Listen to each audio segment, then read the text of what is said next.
great. Okay, so this year was given by Rivka Kahan, the former principal of Mayanot at Nishmat in July. I really enjoyed it, so as I said earlier, I hope that you all will enjoy it as well. I mentioned her name because I feel like if first of all, I want to give her credit, and second, if I mention her name, I feel like it's as if she's speaking and giving it to you. I also just wanted to mention that the theme of her classes this summer was loss and healing. The whole Nishmat program kind of dealt with that theme because of everything going on. So some of the lessons that they gave us were to, keep it together, we can deal with this, we can pursue. And I don't want anybody to feel that I'm in any way minimizing the pain and loss that people may have experienced through COVID or, at any other time. But I do want to share with you these ideas, and whatever you make of them, whatever you feel you can do with them, great. So with that brief introduction, this year explores narratives in loss and healing in Megillat Ruth, looking at the story from different perspectives, including the nature of the losses suffered, parallels between the books of Iyov and Ruth, divine justice as illustrated in Iyov and Ruth, the scope of the chesed, the loving kindness in Ruth, including parallels between Ruth and Abraham Avinu and Rivka Imenu, the spiritual dimension of Ruth's chesed, the courageous dimension of her chesed, and the historical context of the story. And I'll conclude by comparing Ruth with the book of Yonah, which we read on Yom Kippur during Mincha. When one examines the book of Ruth, one sees a story of tremendous loss. At the start of the story, there's national suffering in the land of Judea due to a famine. Throughout the land, people are dying. Families are suffering. Future generations are being lost. People are losing their wealth, their security, their status. Shortly after the story begins, we learn that Ruth and Naomi have lost their husbands. Naomi has also lost her sons, her land, her wealth, her people, and her social standing. Ruth has lost her status as a Moabite princess, her wealth, her family, and even her nation. Orpah has also lost these things, at least at the start of the story. But as we read the story, we see that healing is also very evident. By the end of the book of Ruth, Naomi has regained her social standing and perhaps her wealth as well. Ruth has gained a husband, as well as social status and a people. Now, if we look at source one, the Yalkut Shimoni, which is an Aggadic compilation of the books of the Bible, the first part covers the Torah, while the second part of Yalkut Shimoni covers Nevi'im and Kesuvim. For those who may not know, the Aggadah refers to the non-legalistic exegesis in the classical rabbinic literature, especially the Talmud and the Medrash. Generally, it's a compilation of rabbinic texts incorporating folklore, historical anecdotes, moral exhortations, and practical advice in diverse areas from business to medicine. And the author is unknown.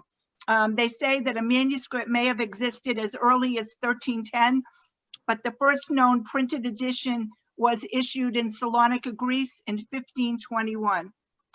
So if we look at Yalkut Shimoni, it says, and what is the relevance of Ruth to Shavuot, that it should be read on Shavuot at the time of Matan Torah? To teach you that the Torah is only given through the experience of suffering. We know that's actually true because it takes effort, struggle, suffering to learn to read the Torah, to understand the Meforshim, the commentators, to understand the meaning of the Torah on different levels. Note that Ruth fully converted only after she had already experienced suffering and challenges, and the Megillah is replete with suffering and pain. What does the Yalkut Shimoni mean? Perhaps that we get the Torah, that is, that we understand it only through hard work, and that we acquire the Torah only through sacrifice for the sake of the Torah. And there is even a stream of thought among Chazal that is more aesthetic and believes that we also only acquire Olam Haba through suffering and sacrifice. Now, I'd like to look at source 2. Would anybody like to read? I can. I'll read. Oh, there you go, Judy's. Okay, Judy, great. Okay. In the days when the chieftains ruled, there was a famine in the land, and a man of Bethlehem in Judah, with his wife and 2 sons, went to reside in the country of Moab. The man's name was Elimelech, his wife's name was Naomi, and his 2 sons were named Machlon and Chilion, Ephrathites of Bethlehem in Judah. They came to the country of Moab and remained there. Elimelech, Naomi's husband, died, and she was left with her 2 sons. They married Moabite women, one named Orpah and the other Ruth, and they lived there about 10 years. Then those 2, Machlon and Chilion, also died. So the woman was left without her 2 sons and without her husband. So Naomi, her husband Elimelech, and their 2 sons, Machlon and Chilion, fled the famine in Beit Lechem in Yehuda, and they traveled to Moab. Elimelech dies, and Naomi is left with her sons in Moab. They intermarry with Moabite women, and then after about 10 years, they die as well. So Naomi is then left without a husband or sons, without any of her original family. The same word is used in the Pesukim in verses 3 and 5 to describe Naomi being left alone. Vatisha. If we look at source number 3, the Medrash Rabbah explains, and the woman was left. Rabbi Hanina said she was like that which was left over. Naomi was left over, that is, she had nothing. She felt that she was just left over, that life had been taken from her. She had nothing for which to live, her life was ended. Naomi starts back to her former home, leaving Moab, because she hears that the famine has ended and there is again food to eat. Pasuk 7, quoted in source 4, tells us that accompanied by her 2 daughters-in-law, she left the place where she had been living, and they set out on the road back to the land of Judah. The Hebrew words for they set out on the road are Ve'telachna baderech lashuv el Eretz Yehuda. The Medrash Rabbah, source 5, and they walked on the way to return to the land of Yehuda. Another explanation, and they walked on the way. The path was made narrow for them because they went barefoot. So the Medrash suggests that Naomi and her daughters literally walked barefoot because they were so poor, they had nothing, not even shoes, and therefore the path in which they could travel was narrow. The Megillah could have just said Vatelachna, and they set out or they walked, but it adds the extra word Baderech to teach about their journey and the hardship of it. They literally walked on the path because they lacked footwear to go on, to go off of the path. So I just want to digress a moment to talk about Orpah, the daughter-in-law who turned back to her people and her gods. This information I obtained from sources other than Mrs. Kahan when I was preparing the shiur. In rabbinic literature, Talmud Sota, Orpah is identified with Hirsi, the mother of 4 Philistine giants, one of whom was Goliath. According to a Medrash, Orpah was the sister of Ruth. If that's true, then when David slew Goliath, he was slaying his relative. It would also suggest that Orpah and/or Goliath lived a very long time, as David was the great-grandson of Ruth. Another name for Orpah in the Talmud Sota is Harafa, a cognate of the Hebrew word for threshing, because Orpah allowed herself to be threshed by many men, that is, to have sexual relations with as many men as those that would thresh for wheat. Jewish legends say that Goliath was disparagingly called the son of one mother and 1,000 fathers because of Orpah's alleged wantonness. Again, according to legend, Orpah and Ruth were both the daughters of King Eglon of Moab, and Orpah's name was changed to Orpah because she turned her back, Oreph, literally her nape, on Naomi, her mother-in-law. The Talmud Sanhedrin says that Orpah was killed with her own spindle by the general of David HaMelech, Abishai, son of Zeruiah.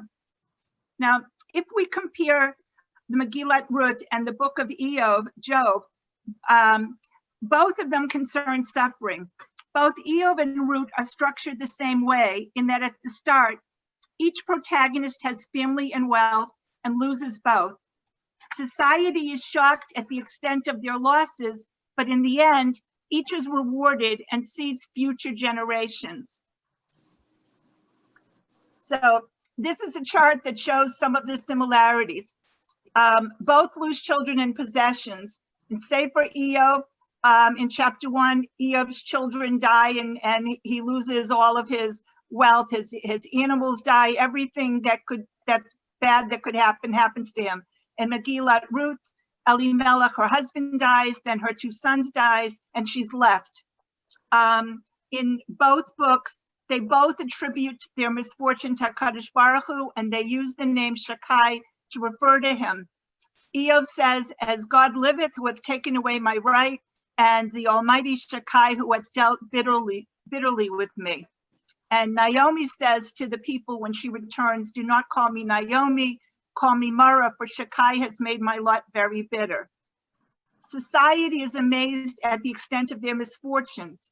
In Eov, and when they lifted up their eyes afar off and knew him not, they lifted up their voice and wept, and they rent everyone his mantle and threw dust upon their heads toward heaven.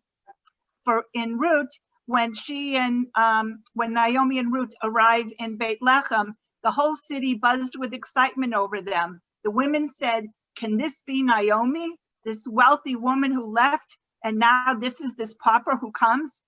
And at the end of the books, both are blessed. Eov again has 7 sons, and Naomi has Ruth, who's compared to 7 daughters. And the people tell Ruth, he will, that Boaz and the child will renew your life and sustain your old age. They tell Naomi, for he is born of your daughter-in-law who loves you and is better to you than 7 sons.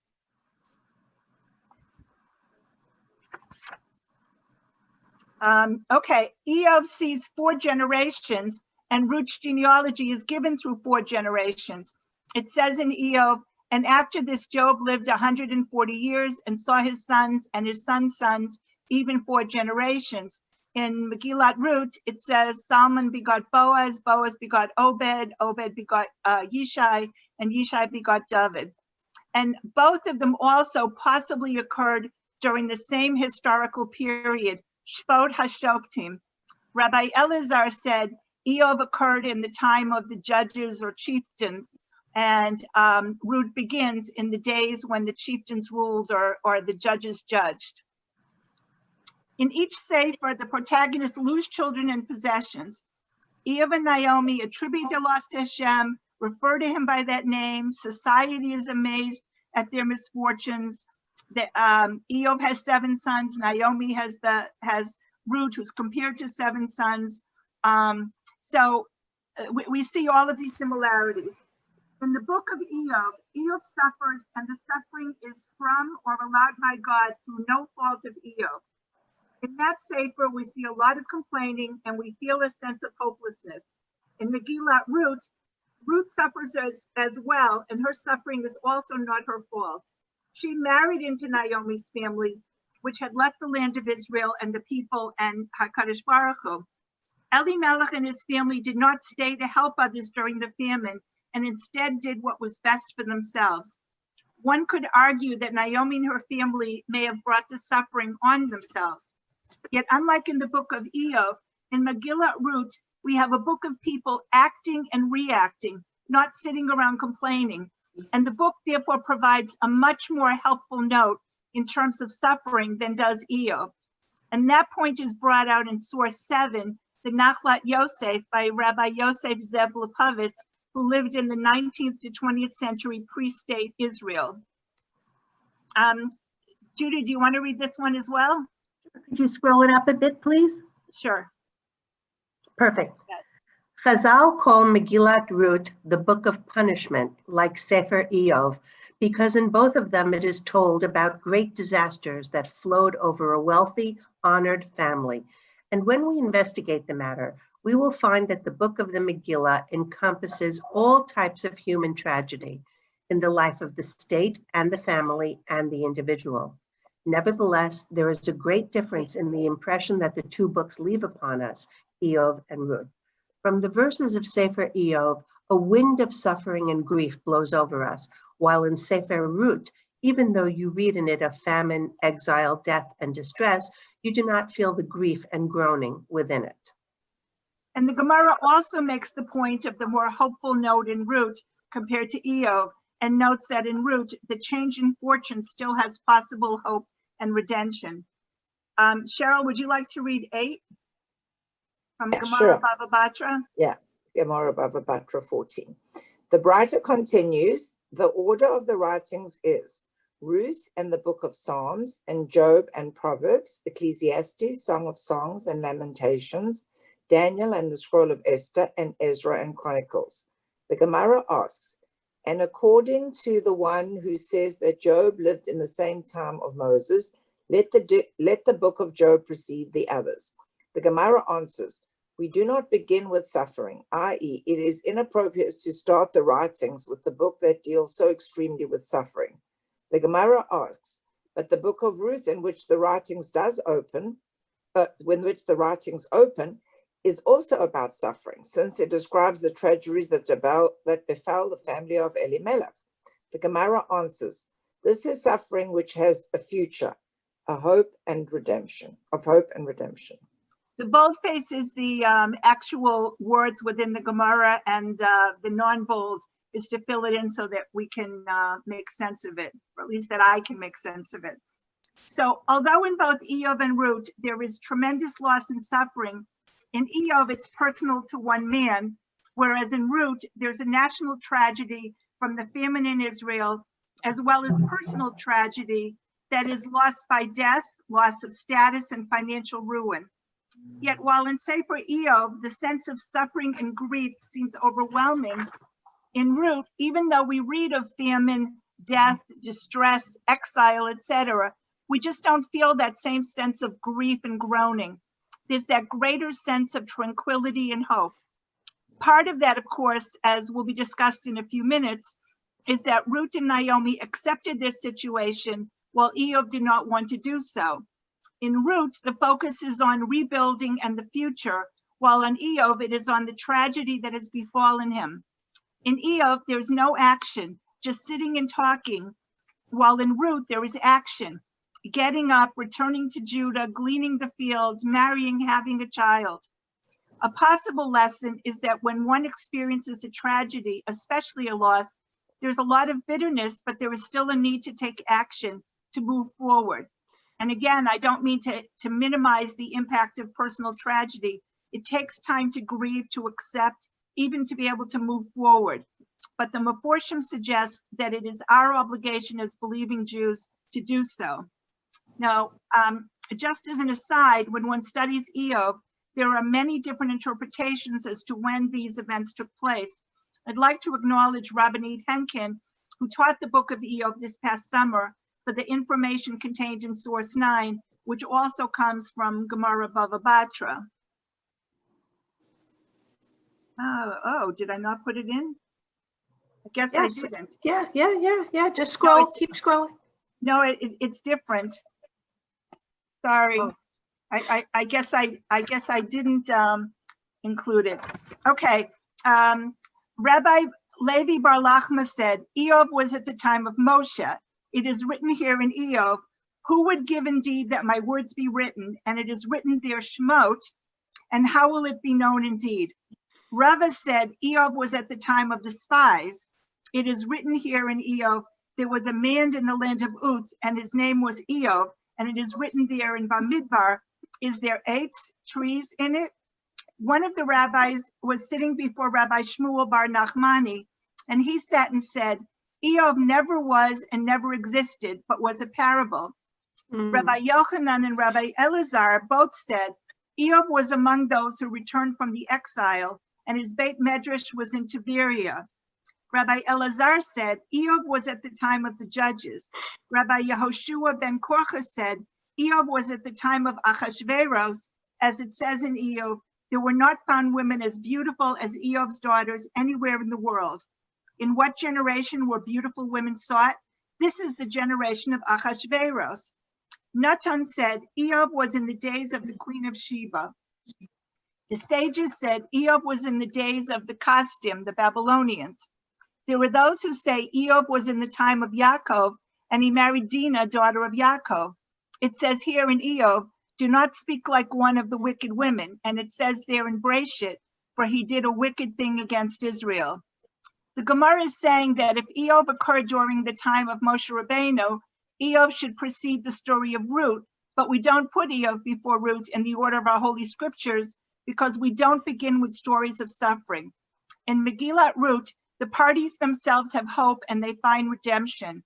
Naomi's journey back to Yehuda, the point of her going back is that her journey is part of a literal process of tshuva, of seeking forgiveness for having abandoned her people and not stayed to help those who had less than she and her family when the famine struck.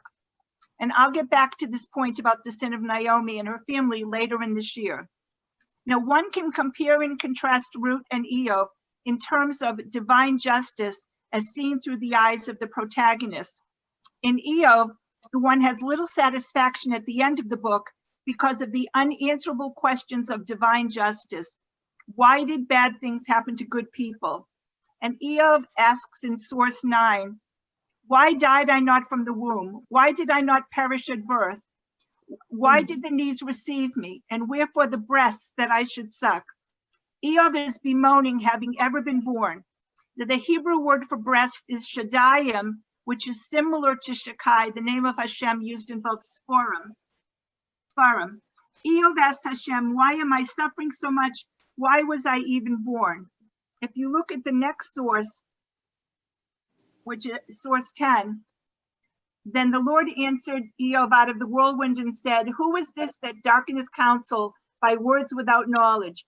Gird up now thy loins like a man, for I will demand of thee and declare thou unto me. Where wast thou when I laid the foundations of the earth? Declare if thou hast the understanding. In this source, Hashem is speaking to Eov out of a whirlwind.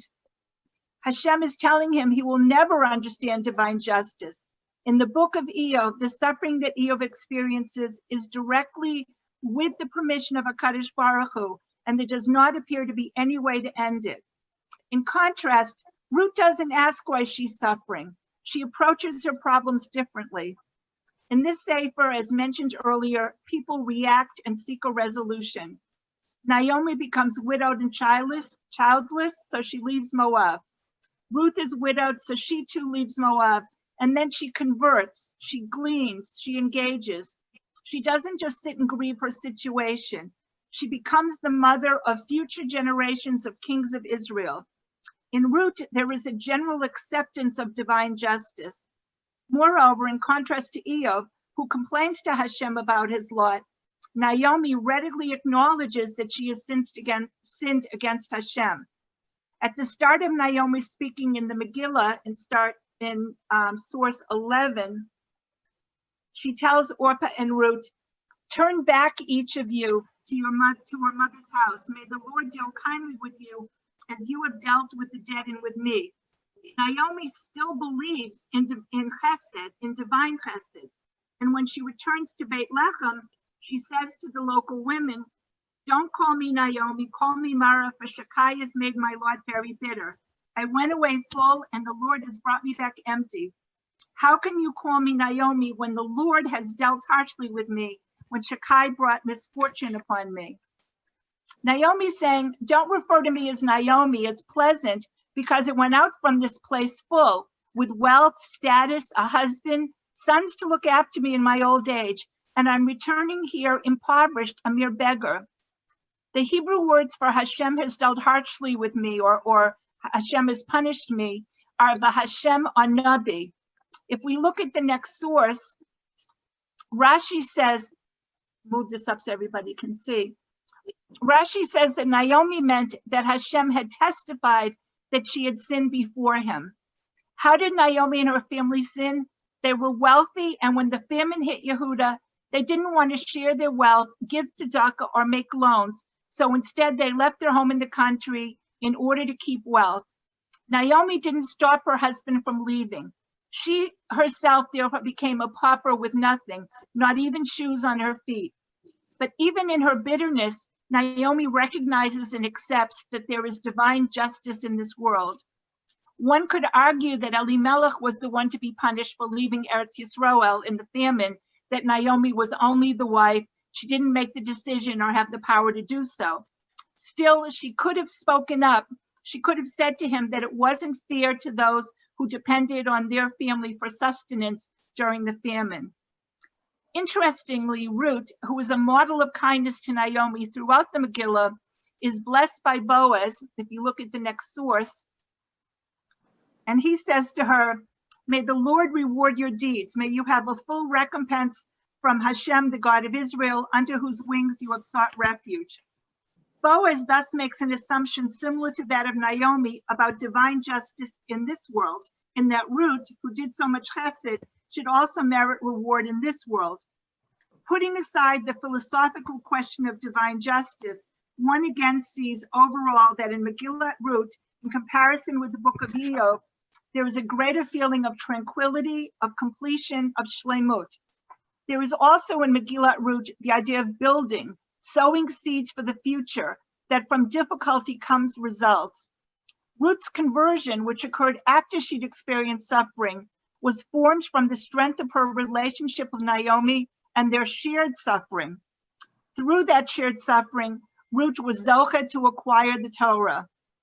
The point of the Nachlat Yosef, which we read which we read in source 7, if I go back, okay, is that one can have a cloudy day, but the next day may be a nice sunny one. And sometimes when it's cloudy, we get rain, which helps things to grow. If in Iyov, the feeling at the end of the Sefer is that the dark clouds have passed, in Ruth, the feeling instead is of a second season of growth. At the end of Iyov, Iyov does get back what he lost, that is his wealth, respect, children, and he returns to the status quo. In Ruth, there's no such return, but rather a new relationship, and the idea is one of her and Naomi building for a brighter future. Sefer Ruth revolves around the idea of healing via redemptive relationships. Indeed, when Ruth's conversion is complete and she marries Boaz, Ruth is blessed by all the people. That's in source 14. All the people at the gate and the elders answered, "We are witnesses to the marriage of Boaz and Ruth. May the Lord make the woman who is coming into your house like Rachel and Leah, both of whom built up the house of Israel. Prosper in Ephrata and perpetuate your name in Beit Lechem." And interestingly, at the end of this story, Naomi is also redeemed. We look at,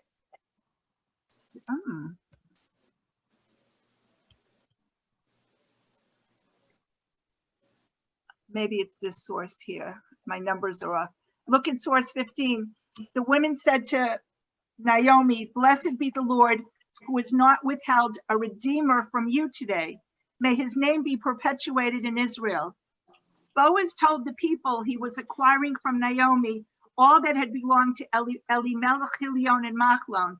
Boaz, as the redeemer, also redeemed Naomi's lands, so Naomi can survive now. More importantly, her grandson Obed grew up with her and she became his foster mother, and he was a grandson to her, the son of her son. In Iyov, the underlying message seems to be, who are we to know or understand Hashem's rules by which Hashem runs the world? We can't know or understand his plan. It feels as if it takes Iyov a long time to do tshuva. In Ruth, however, there is a sense of reward and punishment, midah keneged midah, a more immediate acknowledgement of sin, and a quicker path to literal and spiritual tshuva. If we examine the scope of chesed, of loving kindness in Megillat Ruth, the lesson seems to be that if we do acts of chesed, we will be rewarded because loving kindness is a mitzvah. That's the idea in the next source, in which Rabbi Ze'era said that the book of Ruth was written to teach us how great is the reward for those who perform deeds of kindness. I'm sorry, but I don't know the original source of this teaching, so I don't know if it was a Gemara or someplace else. Now, how is chesed defined? We can look at the Rambam in his Sefer Moreh Nevucha, which is source 17. Is there somebody who'd like to read? I will. Thank you. If you have to move it a little, yeah. Okay, thanks. Okay, so in our commentary on the sayings of the fathers, chapter 5, verse 7, we have explained the expression chesed as denoting an excess in some moral quality. It is especially used of extraordinary kindness. Loving kindness is practiced in two ways. First, we show kindness to those who have no claim whatever upon us. Secondly, we are kind to those to whom it is due, in a greater measure than it is due to them. In the inspired writings, the term chesed occurs mostly in the sense of showing kindness to those who have no claim to it whatever. For this reason, the term chesed is employed to express the good bestowed upon us by God. I will mention the loving kindness of the Lord, Isaiah says in 63:7. On this account, the very act of creation is an act of God's loving kindness. I have said, the universe is built up in loving kindness. Psalm 89, verse 3. That is, the building up of the universe is an act of loving kindness. Also, in the enumeration of God's attributes, scriptures say, and abundant in loving kindness. Exodus chapter 34, verse 6.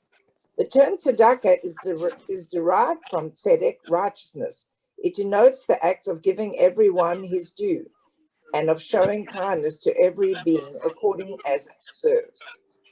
The Rambam tells us that we should be kind not only to those to whom it is due in a greater amount than may be owed, above and beyond what is due them, but we should also be kind to those who may have no claim whatsoever to our kindness. We should give even to those who may not deserve it. What is our model? The act of creation itself was an act of chesed by HaKadosh Baruch Hu. And the word for charity, tzedakah, comes from tzedek, righteousness. We must give to each person at least as is his due, but true chesed is giving more than is due. The Rav, Rabbi Yosef Soloveitchik Zatzal, wrote of chesed in a tribute to his machatenister, the mother of one of his children-in-law. And we can look at source 19, a tribute to the Tolner Rebbitzin. Would somebody like to read? Okay, Judy, thanks. You need to unmute. One. Gila Number is really, one. It's number 18, the Rav. Yes. tribute. Number one, I would like to tell you that the Tolner Rav apparently is Len Zucker's grandfather. Okay, very nice. I Okay, think there's a number of branches, because I knew some of the Tolner Rebbe's children in Philadelphia, which may be the connection. that's with where Len. he's from. Yeah, so I think each of the children consider themselves to be, descendants of the Tolner Rebbe. But anyway, thank you for sharing. Could you scroll up a teeny bit, please? Sure. V'torat chesed, the Rav, tribute to the Rebbitzin of Tolna. V'torat chesed al leshona, and the teaching of kindness is on her tongue.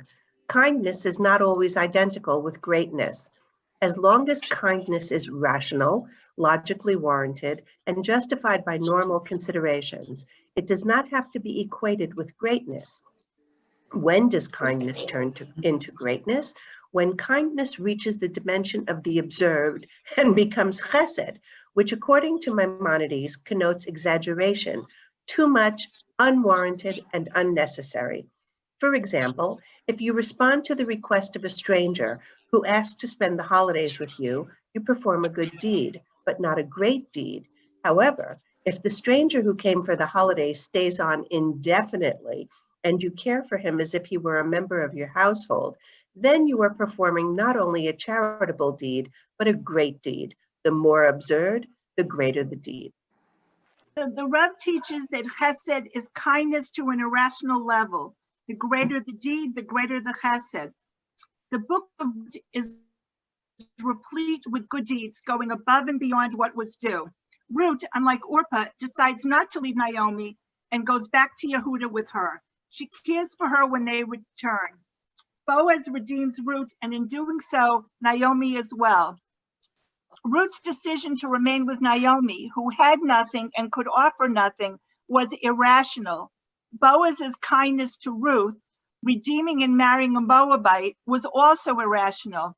Chesed is an irrational quality of kindness, an act against one's own self-interest. The kindness that Ruth showed to Naomi was an essential part of her religious identity. The chesed shown by Ruth ben Adam lechavera, to another person, was and is part of the relationship ben Adam lemakom, that between man and God. If one compares the story of Avram Avinu, the model for acts of chesed, and that of Ruth, one sees some parallels. Hashem told Avram Avinu to leave his land, his family, his birthplace, to enter a foreign land and become part of a new people. Abraham told Lot to choose his land, and wherever Lot chose to go, Abraham would go in the other direction to avoid strife. In contrast, however, in the book of Ruth, the opposite occurs. Ruth told Naomi to choose where she would go, and wherever that was where Ruth would go. There are also parallels between the stories of Rivka Imenu and Ruth, which is in the next source. When Avram Avinu saw that he was becoming old, he sent Eliezer to find a wife for Yitzchak Avinu from Abraham's own family and birthplace. Naomi told Ruth to return to Moab, as Naomi was too old to have children and could not offer Ruth another son to marry. Eliezer had to go to the land of his master's birth, and Ruth went with Naomi back to the latter's own land, to the land of Naomi's birth. Eliezer asked Hashem to grant him and his master good fortune in picking a wife. Eliezer fortuitously met Rivka, and she was Yitzchak's beshert. Ruth had the good fortune of settling finally in the fields of Boaz to glean. Eliezer's test, by which he would choose a wife for Yitzchak Avinu, was whether the maiden would offer him and his camels water. Boaz told Ruth that when she was thirsty, to drink from the jars of water that his men had drawn. When Rivka saw Yitzchak, she alighted from the camel. The Hebrew word for alighted is vatipol. When Boaz is kind to Ruth, she prostrates herself to the ground, bows down to him. The Hebrew word is again vatipol. When Rivka Imenu helps Eliezer, he asks her, "Whose daughter are you?" And when Boaz notices Ruth, he asks his men, "Lemi hanara hazot," to whom does this girl belong? Rivka's family blessed her that she should have many children. After her marriage to Boaz, the local women blessed Ruth and Boaz that she should have children and build up the house of Israel like Rachel and Leah. When Yitzchak married Rivka and took her as his wife, he was comforted by her after the death of his mother. Ruth told Boaz that his kindnesses to her had comforted her after all of her troubles. And after Boaz marries Ruth and takes her as his wife, Naomi is also comforted because her property has been redeemed as well as because Ruth had a son with Boaz, which Naomi raises as if he were her own son. Finally, recall that Rivka had complained to Yaakov about Esav's choice of wives, and Yitzchak told Yaakov to go to his mother's birthplace and native land to pick a wife from among those people, and he blessed them that he should have many children. When Yaakov Avinu was sent to Rivka's homeland, while Yaakov Avinu was sent to Rivka's homeland and family, Naomi, rather than her children, must go back to her own roots and land, and Ruth must travel to Naomi's lands to find her beshert. Summarizing, the stories of Rivka and Ruth vis-a-vis the Jewish nation, both stories start with a betrothal, that which will be made for Yitzchak, and the marriage of Ruth to her first husband, which introduces her to Judaism on some level. Each woman finds her destined match, Rivka with Yitzchak, Ruth with Boaz, and each must travel to meet her beshert. Hashem coordinated events, if you will, for each woman, Yet what occurred seemed almost accidental or fortuitous. Each woman brought Nechama, comfort, and received a bracha for descendants. While we have thus far learned that Ruth was a woman of great chesed like Abraham and had the qualities of greatness like Rivka, and that her interpersonal relationships were tied to her spiritual journey to Yiddishkeit, there is more to Ruth's chesed. There is also a spiritual dimension, a spiritual aspect to her chesed. If we look at the Medrash in Ruth Rabbah, we read about Orpah's kiss goodbye to her mother-in-law, Naomi. Is there anybody who would like to read? I can read if you like. Okay, Gila, great. Thank you. This is 21. Yes, please. All right. And Orpah kissed her mother-in-law farewell. Every kiss is frivolous except for 3. Kisses of greatness and kisses of meeting and kisses of leaving. Of greatness, as it is written, quote, Samuel took a flask of oil and poured some on Saul's head and kissed him, unquote. And kisses of meeting, as it is written, quote, he went and met him at the mountain of God and he kissed him, unquote. And kisses of leaving, as it is said, and Orpah kissed her mother-in-law farewell, unquote. Rabbi Tanhuma said, also kisses of affinity, as it is said, quote, then Jacob kissed Rachel, unquote. Why? Because she had affinity with him. Thank you.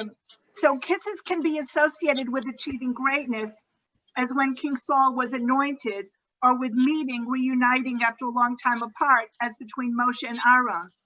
Kisses can be associated with leaving, as when Orpah left Naomi, and kisses can indicate a relationship, a connection, as the love between Yaakov and Rachel. Orpah's kiss is understandable, a moment of kindness, a fond farewell to a mother-in-law that you would likely never see again.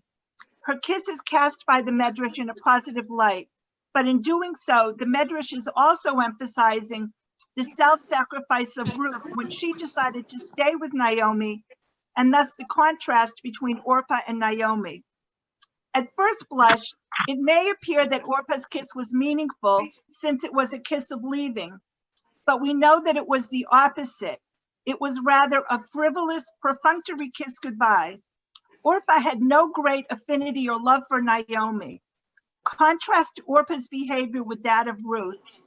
The Hebrew word for the underlined words, which appear in sources 22 to 28, is Dalid Bet Kuf, Devek, the modern Hebrew words for glue. This word repeats several times in Megillat Ruth. Ruth clung to Naomi, the root Davka Ba, and refused to leave her. A connection existed even when it seemed unwarranted. Boaz told Ruth not to glean elsewhere, but to stay and glean close to the girls in his field. Tidbakin im narotai, where presumably she would be safe and where she would gather enough to meet her and Naomi's needs. Ruth told Naomi that Boaz told her to stay close to his men. Im hana'arim asher li tidbakin, to cling to them like glue, so to speak. And she did so. V'tidbach b'na'arot. The examples in Devarim 26, 27, and 28 speak of the Bnei Yisrael clinging to Hashem's ways, that which we call today is Devekut. Va'atem hadvekim Hashem, you who held fast, that is, you who were faithful to Hashem. Tidbak ubishmo tishavaya, and you shall hold fast, cling to him, and you shall swear by his name. Ulidavka bo, and to cling to him. The use of this root word for clinging, for sticking, reflects the genuine closeness, the affinity between the parties. Just as we are supposed to cling to Hashem with the same kind of devotion did Ruth cling to Naomi, and did Boaz encourage her to cling to and hold fast to him, to depend on him. The use of the root word for devek, glue, illustrates how incredibly close Ruth felt to Naomi. This idea of sticking to someone is what constitutes love, which is, after all, an extreme and possibly irrational attachment to another. Ruth's love for Naomi connected her to her spiritual journey to Judaism. When Ruth told Naomi not to ask her to return home, she told Naomi, "Don't hurt me by insisting that I leave you." In what I think is one of the most beautiful passages in Tanakh, Ruth says, "Entreat me not to leave thee, nor to return from following after thee. For whither thou goest, I will go, and where thou lodgest, I will lodge.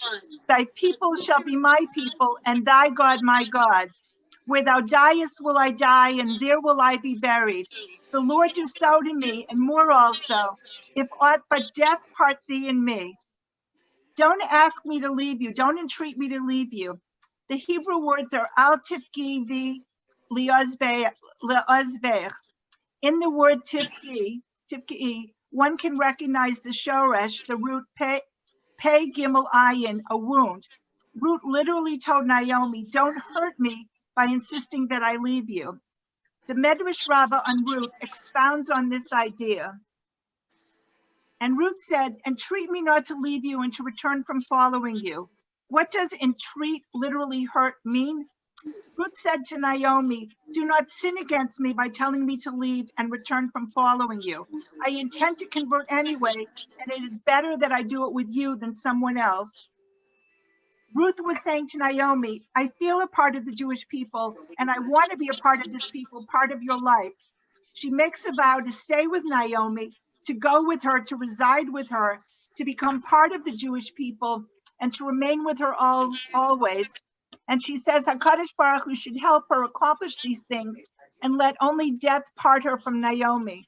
There is only one other place in Tanakh where a vow is made in the name of Hashem, and that is in the next source, in 30. "But if my father intends to do you harm, may the Lord do thus to Jonathan, and more if I do not disclose it to you and send you off to escape unharmed. May the Lord be with you as he used to be with my father." This is Yonatan making a vow to David HaMelech, Ruth's descendant, swearing he will let David know if Shaul is coming to kill him. This vow, like that of Ruth, reflects the great love for the other person. Ruth for Naomi, Yonatan for David. Both Ruth and Yonatan choose love and loyalty over family, and they do what each feels is morally correct. The Rav posits that there is a courageous aspect to Ruth's inherent chesed. And the next source is an excerpt from his book, Abraham's Journey. It's kind of long. Would anybody like to read it? I'll read it. Okay, great. Okay. Lot's daughter had something beautiful to contribute to the emerging personality of the King Messiah. What did this primitive girl possess that the Almighty, gathering virtues and noble traits from all over the world, picked up? She was uncouth and primitive. She committed incest, and yet she was the great-grandmother of Ruth. The Messiah will be her descendant. She was under the impression, says Rashi, that a cosmic cataclysm had struck and only 3 human beings had survived. Years ago, we were unable to imagine this, but now we understand that it was something that can happen any day. She acted as she did because she wanted to save humanity. This girl wanted to rebuild the world, to start from scratch and raise another race to take the place of the human race, which she believed had been destroyed simultaneously with the destruction of Sodom. This was heroism of an undreamed caliber. Instead of giving up, she had the courage to try to rebuild the world, to make a new humanity arise from the ashes of Sodom. She convinced her younger sister, never mind that their method was primitive and crude. These 2 girls took upon themselves an impossible task, something staggering and awesome. Okay. Keep going. All right. And the firstborn said unto the younger, Our father is old, and there is not a man in earth. Come, let us make our father drink wine, that we may preserve the seed of our father. The plan per se was reprehensible, but their motivation was imaginative, noble, and heroic. The King Messiah will save the world. Indeed, he will achieve what his great-great-grandmothers wanted to do. The great-great-grandson, the King Messiah, will accomplish what lonely girls could not. The heroism of Lot's daughters consisted in their commitment to mankind and their urge to save it. Such an interesting view of Lot's daughters and what they did. The Rav says that Lot's daughter had something to contribute to the Mashiach. She truly believed humanity was destroyed and that the future of humanity depended on her. She wanted to rebuild the world at any cost. And even though the way she sought to accomplish that goal via incest was morally repugnant, the Rav feels that she nevertheless displayed unbelievable heroism in being willing to start humanity anew. He says that the Moshiach, her descendant, will accomplish what she could not, that is, saving the world. You look at the next source, Bereshit Medrash Rabbah, and your two daughters who were found, etc. Rav Tovia, the son of Rav Yitzchak, said, two findings, Ruth the Moabite and Naamah the Ammonite. Rav Yitzchak said, I found David my servant. Where did I find him? In Sodom. Two women who contributed to the Jewish nation were found in Sodom, that is, had origins from Lot's daughters, Ruth the Moabite princess and Naamah the Ammonite princess. The latter was the wife of Shlomo HaMelech and mother of Rehoboam, his designated heir. In Gemara Bava Kama, it says that Hashem told Moshe not to wage war against Bnei Ammon, even though they worship Molech, because Naamah was destined to come from them. Now, we can also examine Megillat Ruth and consider her chesed from a historical context. The Megillah opens with the words, and it came to pass when the judges judged, Shvot Hashoftim, and there was famine in the land. The period of the judges was a dark time, a time of anarchy and moral degeneration. If we look at the next source from Ruth, keep your eyes on the field they are reaping and follow them. I have ordered the men not to molest you. And when you are thirsty, go to the jars and drink some of the water that the men have drawn. Boaz promised Ruth protection if she gleaned in his fields. He told her to stay in his field and not worry because he commanded his men not to attack her. That he had to give such a command tells us something about the moral depravity, the degeneracy of the time, and the lack of compassion for an orphan or widow reduced to gleaning the leftovers in a field. How much was kindness lacking? Can look at the next source, the Medrash on Ruth. Somebody like to read? Yeah, I'll do it. Okay. And it was in the days the judges judged, Ruth chapter 1, verse 1. Laziness brings sleep, Proverbs 19:15. This means that Israel was too lazy to act with kindness to Joshua, as it is written, and they buried him in the area of his inheritance north of Mount Gaash. Joshua 24:30. Rabbi Baracha said, we have checked all of the verses and didn't find a place named Mount Gaash. Rather, it means that Israel was too lazy, nitgaashu, to do kindness with Joshua. At the time, the land was being divided, and the process of dividing was far too dear to them. And so Israel was busy with their work. One was dealing with his field, one his vineyard, one with his olives, and one was with his building, to show the meaning of the verse. An idle soul will go hungry, Proverbs 19:16. They did not do a kindness for Joshua, and the Holy One, blessed is he, wanted to turn the world on its dwellers, like it says in the verse. And the earth quaked and roared, Psalms 18:8. So indifferent and lacking in fundamental kindness for the Jewish people that when their leader, Yehoshua, the person who had led them to conquer Canaan, passed away, they couldn't or wouldn't even give him proper cover in his death. The Bnei Yisrael were too self-absorbed with their own needs, their own lands, to worry about chesed for Joshua or for any other person in need. And if you look at the next source, in the days the judges judged, which could also be the judges were being judged, woe to a generation that judges its judges, and woe to a generation whose judges need to be judged. Name. 1 of 4 buttons. Show titles of all maturity. On screen number pack 6. Somebody needs to mute, please. Even the judges themselves were not blameless. How do we know? Again, the Megillah begins with the words, Vayehi bimei shvot hashoftim, Vayehi ra'av ba'aretz, Vayelach ish mi Beit Lechem Yehuda, Lagur bisdei Moav, hu ve'ishto ushnei vanav. And it came to pass in the days when the judges judged that there was a famine in the land, and a certain man of Beit Lechem in Yehuda went to sojourn in the field of Moab, he and his wife and his 2 sons. And if you look at the Rashi on this, so Elim and a man went, he was very wealthy. Ish denotes an important person, as the Targum renders Gavra Rabba, a great man and the leader of the generation. Elimelech wasn't just some stam guy.